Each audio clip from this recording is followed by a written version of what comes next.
I'm not here to talk about plans to deal with this till 2017. I'm saying we've got a real problem, and I'm tired of Republicans and Democrats who either want Republicans who want to burn the place to the ground, and Democrats, with all due respect, who want to offer a plan that gets it through their end of their second term of their presidency, and then screws me and my kids when it's over. And until we do that, we have to deal with the extraction that is at foot. It is the reason the financial markets are behaving the way they're behaving. That is a mathematical fact. This is not some opinion. This is a mathematical fact.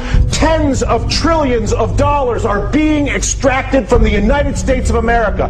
Democrats aren't doing it. Republicans are not doing it. An entire integrated system, financial system, trading system, taxing system that was created by both parties over a period of 2 decades is at work on our entire country right now. And we're sitting here arguing about whether we should do the $4 trillion plan that kicks the can down the road for the president for 2017 or burn the place to the ground, both of which are reckless, irresponsible, and stupid. I've been coming on TV for 3 years doing this, and the fact of the matter is that there's a refusal on both the Democratic and the Republican side of the aisle to acknowledge the mathematical problem, which is that the United States of America is being extracted. It's being extracted through banking, it's being extracted through trade, and it's being extracted through taxation. To go to the people of the United States of America and say, people of the United States of America, your Congress is bought. Your Congress is incapable of making legislation on health care, banking, trade, or taxes, because if they do it,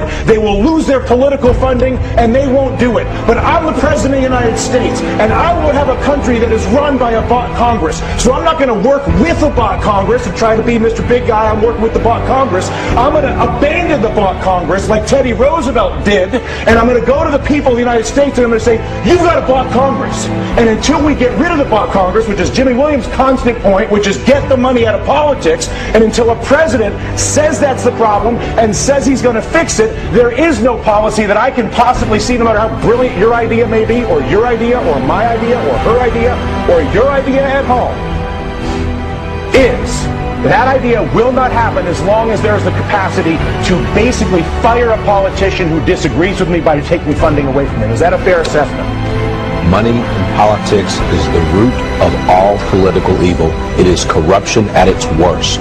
And until we step up and kick that out of the park, it's going to be the same system because when you realize that the banking system is fully corrupt and defrauding us, and I come out and say that, which is what I want my president to do, that at that exact moment I say, you know what, we got a screwed up situation here, people. You all know it, and now what? I'm going to admit it.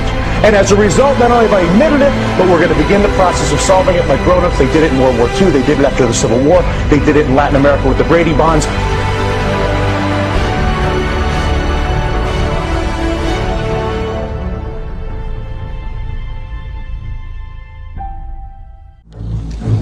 How can we seriously consider a $50 billion increase in the defense budget when DOD's own auditors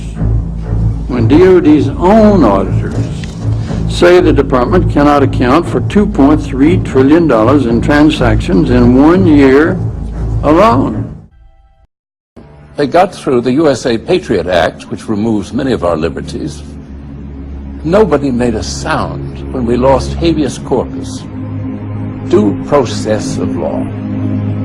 And suddenly Bush managed to get rid of it. Where was a voice on television, aside from mine, that spoke out against this? Where are all those noble jurists, those great lawyers, those lovers of liberty? Where the hell were they? They were nowhere.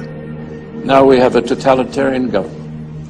And the totalitarian government wants to watch everybody, total surveillance of everyone.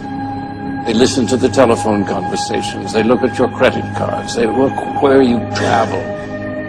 We are totally policed. This is contrary to everything in our Constitution.